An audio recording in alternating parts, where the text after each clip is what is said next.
ओम शांति। आज 30 अगस्त 2021 की मुरली में बाबा ने कहा, मीठे बच्चे, तुम्हें अभी रूहानी कारोबार करनी है। रूह समझकर हर कर्म करने से आत्मा निर्विकारी बनती जाती है।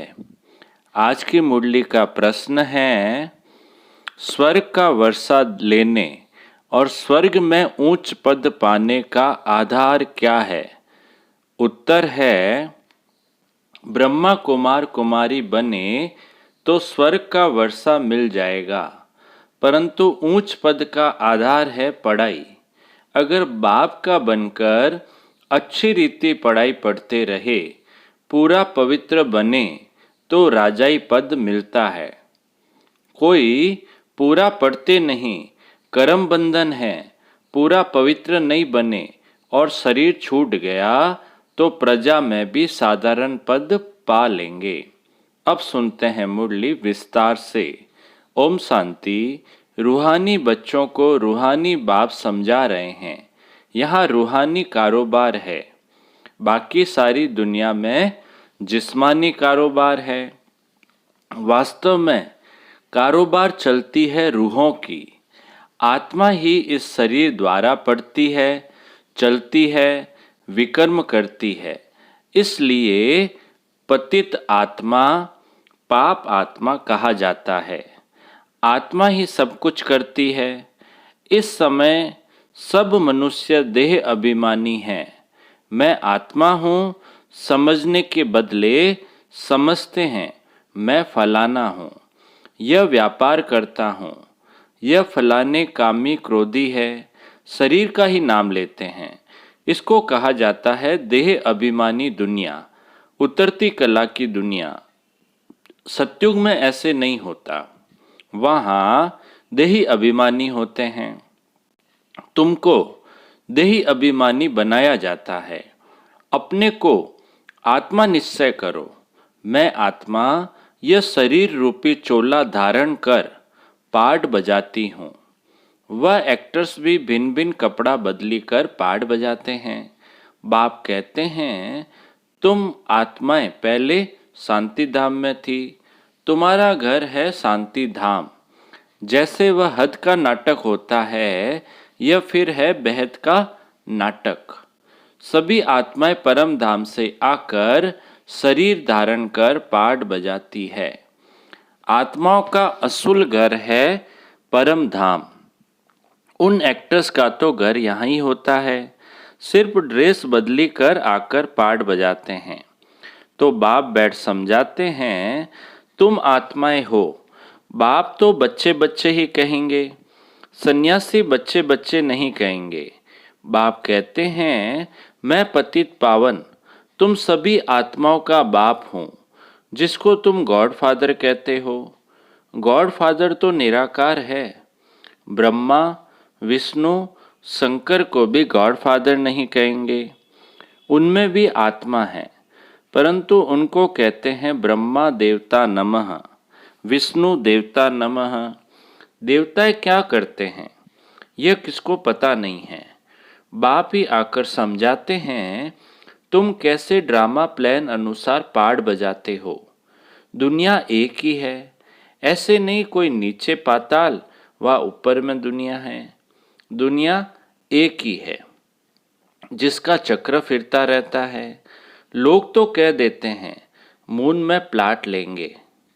बाप समझाते हैं, बच्चे कितने इंसॉल्वेंट बन पड़े हैं।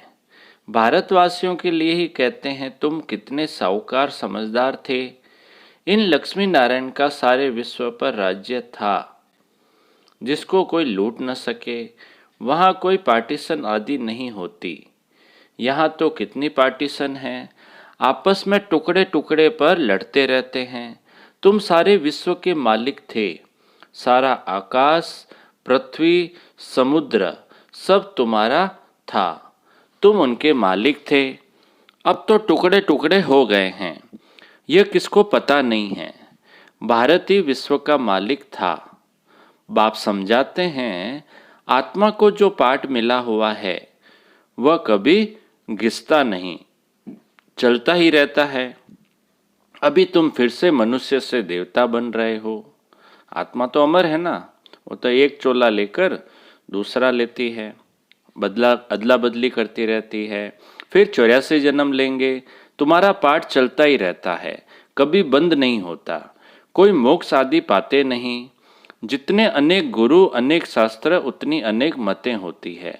मनुष्यों में कितनी अशांति है।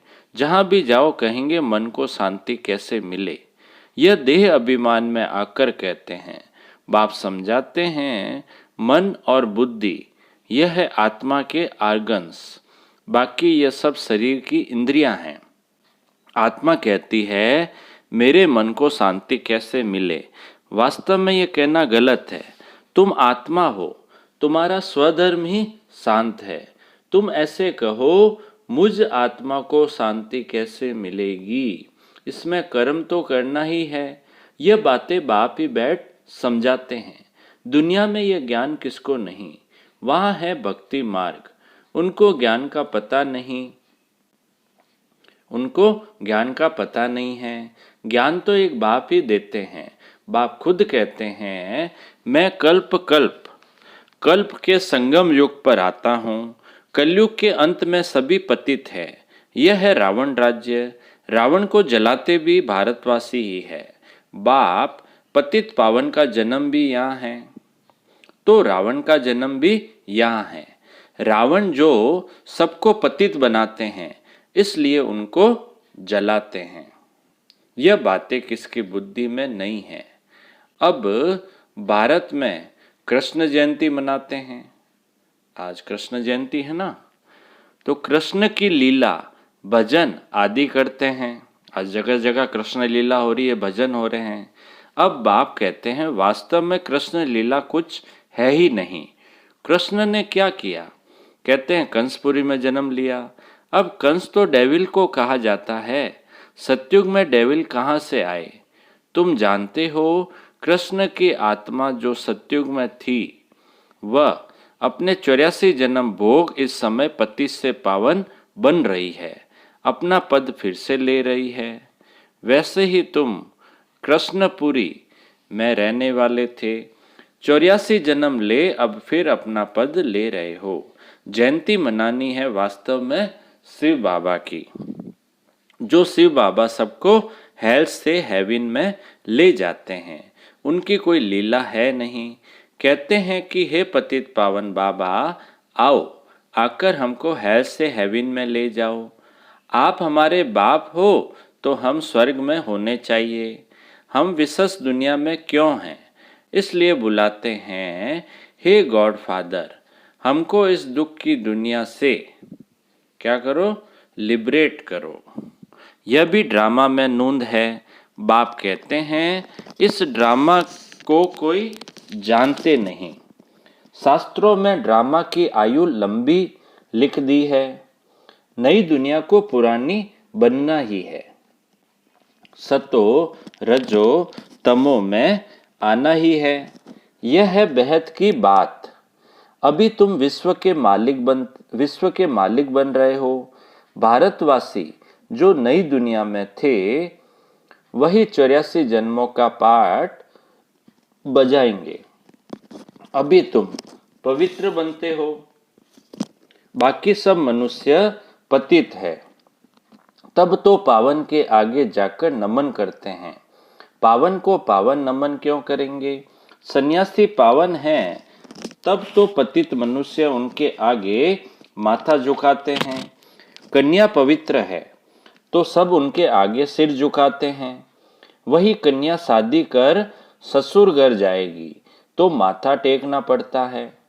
अभी बेहद का बाप आए हैं सबको पावन बनाने। वह सब है कलयुग। तुम हो अभी संगम पर। अब तुमको पतित दुनिया में नहीं जाना है। यह है ही कल्याणकारी युग। बाप आकर सबका कल्याण करते हैं। तुम अभी कृष्ण जयंती मनाएंगे। कृष्ण जयंती मनाएंगे ना सभी आज, नहीं तो लोग समझेंगे यह तो नास्तिक है।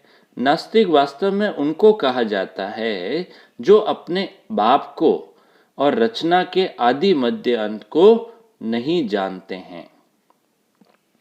इस समय सब निधन के आरफन बन पड़े हैं। घर घर में झगड़ा है, एक दो को मारने में देरी नहीं करते। इसलिए इसको नास्तिकों की दुनिया कहा जाता है। बाप को न जानने वाले तुम हो जानने वाले। अभी तुम समझते हो कि हम पत्थर बुद्धि थे, बाप हमको पारस बुद्धि बना रहे हैं और कोई तकलीफ की बात नहीं। बाप सिर्फ कहते हैं 1 घंटा पढ़ो, अपने को आत्मा समझ, मुझ बाप को याद करो। शरीर को याद करेंगे तो लौकिक संबंधों की याद आएगी। देही अभिमानी रहेंगे तो मुझ बाप की याद रहेगी। यह तो है ही विशेष दुनिया।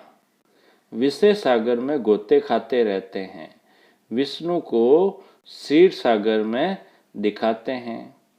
कहते हैं वहां घी की नदियां बहती है। बाबा कहते यहाँ तो घासलेट भी नहीं मिलता। अभी तो ये हालत है, घासलेट भी नहीं मिलता, केरोसिन। फर्क है ना। तो तुम बच्चों को कितनी खुशी होनी चाहिए। बाप ही खिवैया है ना, गाते भी हैं नैया मेरी पार लगाओ। यह सब नैयाएं हैं, खिवैया एक बाप ही है। यह शरीर यहीं छोड़ देंगे, बाकी आत्माओं को पार ले जाएंगे शांति धाम। बाकी आत्माओं को पार ले जाएंगे शांति धाम, वहां से फिर भेज देंगे सुख धाम। परम पिता परमात्मा को ही खिवैया कहा जाता है। बाप की ही महिमा गाते हैं अनेक प्रकार से। अभी तुम पवित्र बन पवित्र दुनिया के मालिक बनते हो। श्री श्री शिव बाबा आए हैं श्रेष्ठ बनाने। खुद भगवान कहते हैं यह भ्रष्टाचारी दुनिया है। अभी तुम परम पिता परमात्मा को की श्रीमत पर चल श्रेष्ठाचारी बनते हो। कितनी यह गुप्त रमणीक बातें हैं जो तुम बच्चों को ही समझ में आती है, औरों को समझ में आएगी ही नहीं। तुम जानते हो कि अभी देवी देवता धर्म का कलम लग रहा है। जो भी देवी देवता धर्म वाले और धर्मों में गए हैं वही आकर फिर ब्राह्मण बनेंगे। ब्रह्मा कुमार कुमारी बनने बिगर बाप से स्वर्ग का वर्षा ले नहीं सकते। अभी तुम ब्रह्मा कुमार कुमारियां स्वर्ग का वर्षा ले रहे हो। जितना पुरुषार्थ करेंगे कराएंगे उतना ऊंच पद पाएंगे। सब तो इतना नहीं कर सकते। पूरा नहीं पढ़ेंगे तो उसका नतीजा क्या होगा। अगर शरीर छूट जाए तो स्वर्ग में आ जाएंगे, परंतु प्रजा में बिल्कुल ही साधारण। अगर बाप का बनकर अच्छी रीति पढ़े तो राजाई पद पा सकते हैं। नहीं पढ़ते हैं तो समझेंगे उनकी तकदीर में नहीं है। पवित्र रहेंगे, पढ़ेंगे तो ऊंच पद पाएंगे। अपवित्र होते हैं, अपवित्र होने से बाप को याद नहीं कर सकेंगे। ऐसे भी बहुत है। कर्म बंधन का हिसाब जब छूटे, गाड़ी के दोनों पहिया पवित्र होंगे तो ठीक चलेंगे।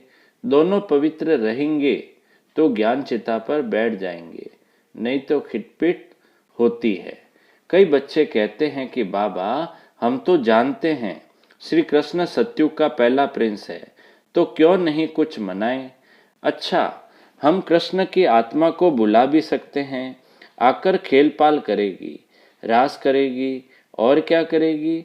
गोप गोपियां तो यहीं होते हैं। वहां तो प्रिंस प्रिंसेस आपस में मिलते हैं तो रास करते हैं, सोने की मुरली बजाते हैं। यह सब खेल पाल तुम पिछाड़ी में देखेंगे। यह सब पाठ चलेंगे। शुरू में दिखाया गया, फिर तुम पुरुषार्थ में लग गए हो। अब फिर पिछाड़ी में साक्षात्कार होना शुरू होगा। कौन कौन किस पद को पाएंगे यह तुम जानते हो। बाप बैठ ये सब राज समझाते हैं। तुमसे पूछते हैं वेदों शास्त्रों को मानते हो। बोलो हाँ, हम क्यों नहीं मानते हैं।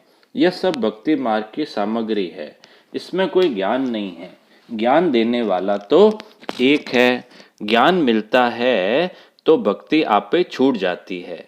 तुम मंदिर में भी जाएंगे तो बुद्धि में रहेगा कि यह लक्ष्मी नारायण फिर अब नई दुनिया में राज्य करेंगे। बाप बच्चों को समझाते हैं, दोनों तरफ तोड़ निभाना है।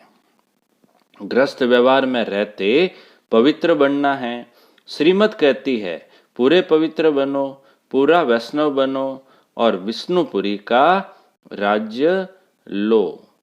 अच्छा अच्छा बाप दादा बोले, मीठे मीठे सिकिलदे बच्चों प्रति माता पिता बाप दादा का याद प्यार और गुड मॉर्निंग। रूहानी बाप की रूहानी बच्चों को नमस्ते। हम रूहानी बच्चों की रूहानी बाप दादा को याद प्यार, गुड मॉर्निंग और नमस्ते नमस्ते नमस्ते।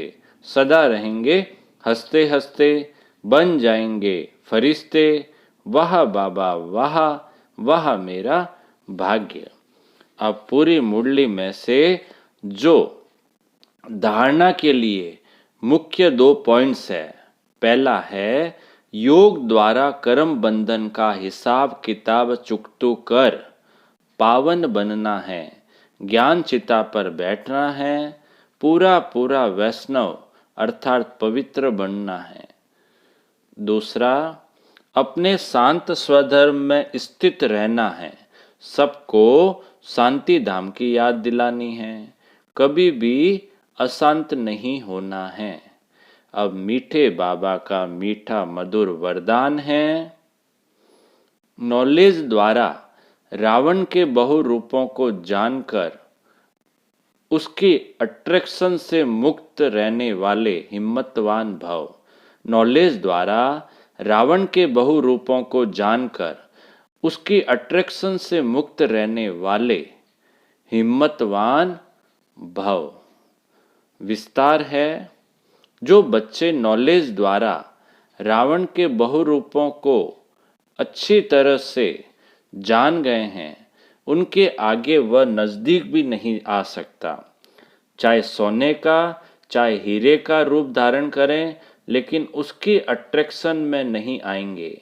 ऐसी सच्ची सीताएं बन, लकीर के अंदर रहने का लक्ष्य रख, हिम्मतवान बनो।